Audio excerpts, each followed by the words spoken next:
Good evening, children. Let's start the new chapter geometry. I hope you all completed that notes, introduction notes about geometry. Now I am going to start the exercise. See here, first of all, what is mean by a geometry? Anyone knows?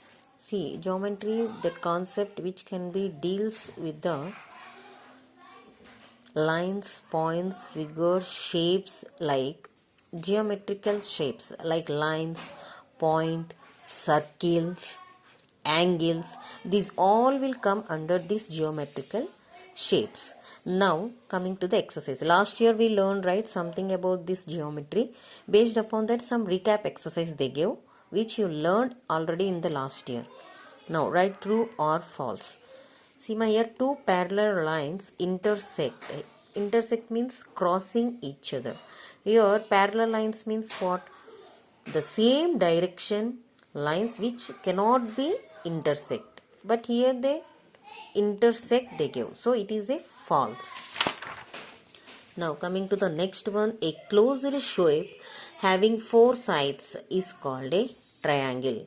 Here triangle has only three sides, right? But here they give triangle has four sides. So it is a false. Now a line segment is defined by 2 points. The line segment have only two end points, right? So there are also 2 points means defined by 2 points means two end points. So it is true. The distance around a circle is called its radius.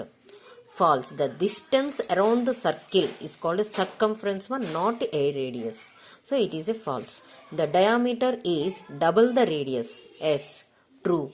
Here diameter is equal to formula 2 radius means 2 into radius means whatever they give that you have to multiply with the 2. For example, see here diameter we have to find out for the radius. Radius they gave 6 centimeters. Diameters means 2 into 6, 12 centimeters. And now coming to the next one, 12. Here they give radius 12. Diameter means 2 into or radius 2 into 12, 24. Like this remaining you have to do.